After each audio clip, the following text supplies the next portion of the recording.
Hey, Cuddy, just now about halftime Saturday, he was saying that Peter Woods got up and kind of gave an impassioned speech. What's it like to see someone like him, get up and talk to the team and kind of take on that mantle of leadership? It's really awesome.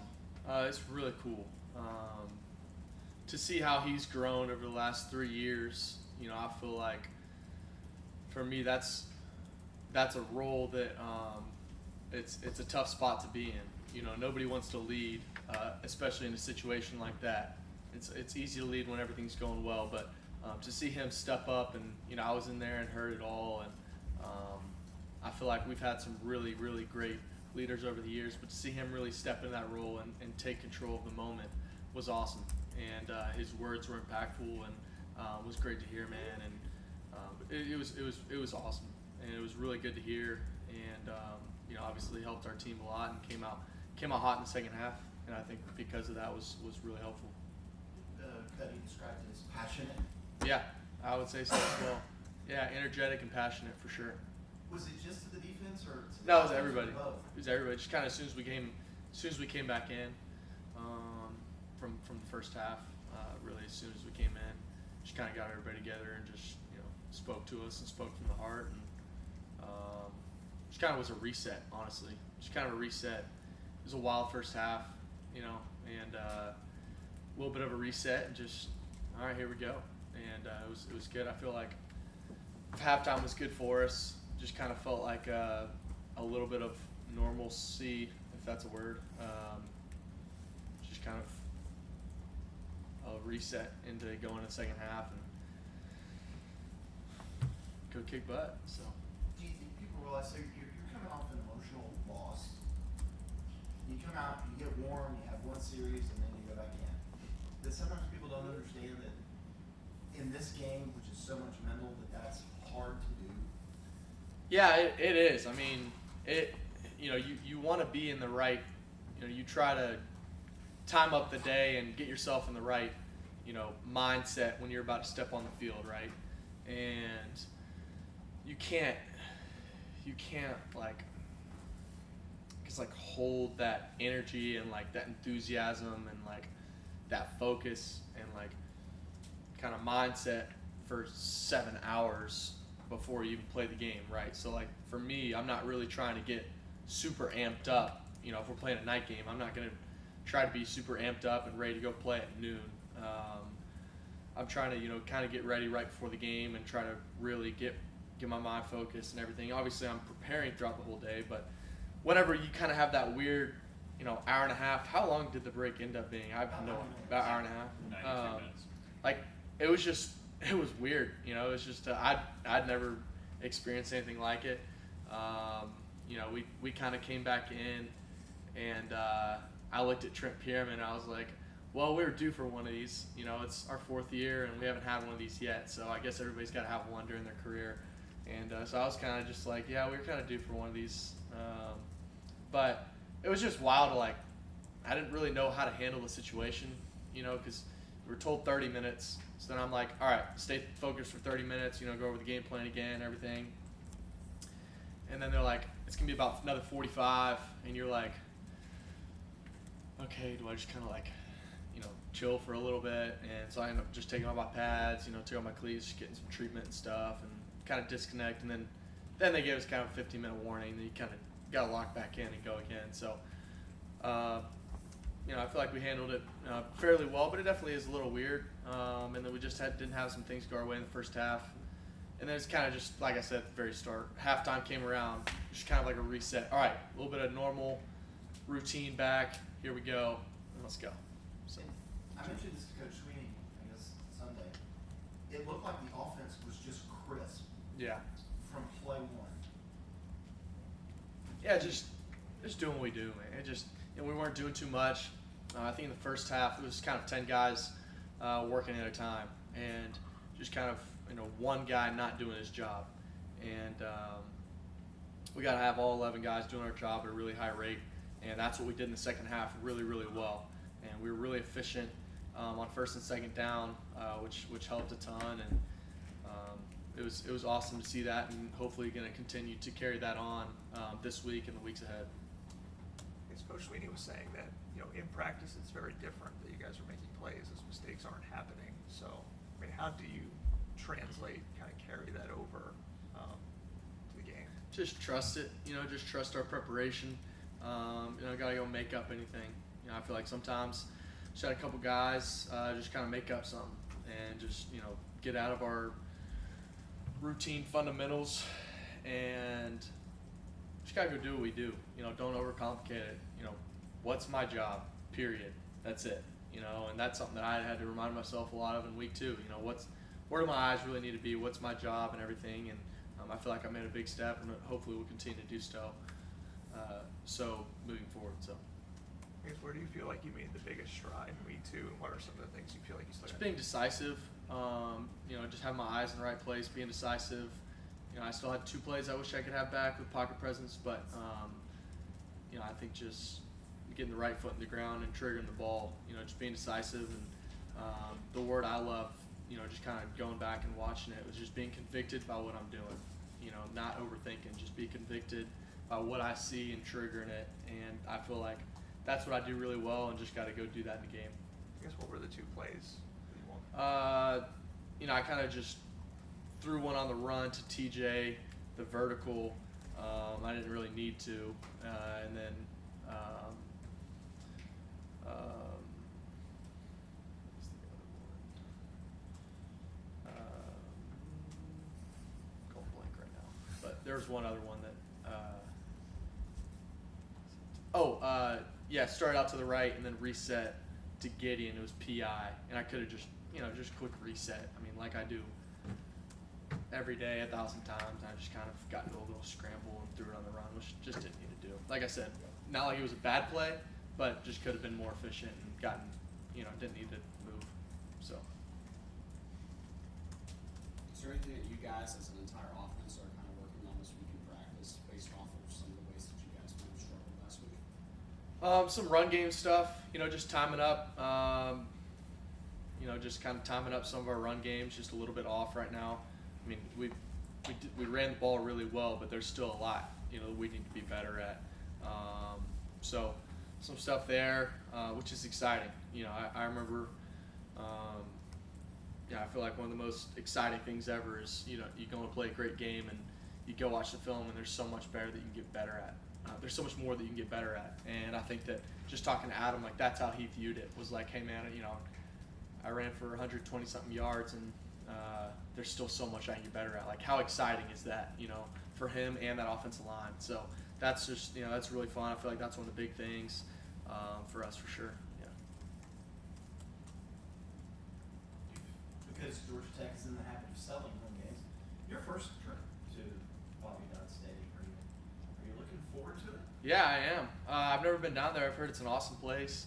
I've heard, it's kind of downtown. You get a view of, kind of the skyline whenever you're in there. Kind of reminds me of a stadium that I used to play at high school. Obviously not comparing the two, but House Park in Austin was a place we used to play. It was downtown Austin. You're kind of on the field, and you got all the skyline. So it'll be cool.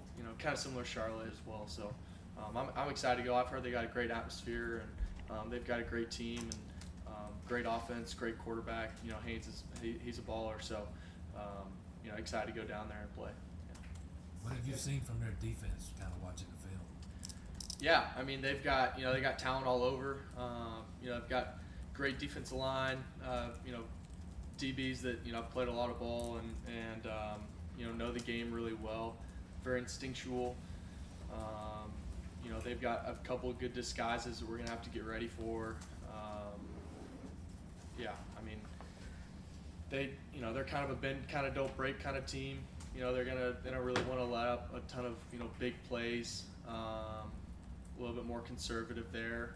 So their DC was at Texas last year as their safeties coach. So watching obviously some of that game from last year and some of the stuff that they did. It's not exactly the same, but definitely some similarities, especially just in some of the disguises and stuff that they get to. So it's good tape to buzz through, but it's definitely a little bit different. But you know, they've got a great coaching staff and stuff. They take on the mentality of their coach. It's a physical football team. They're going to come out, you know, white out, all white uniforms. They're going to come out and try and be physical from the get-go. Do you embrace those kinds of challenges where you know we're the target? Even their head coach even said, target this week. This is the mission. Where you know you're the target number one. Yeah, I mean, I think it's great. You know, I wouldn't want it any other way.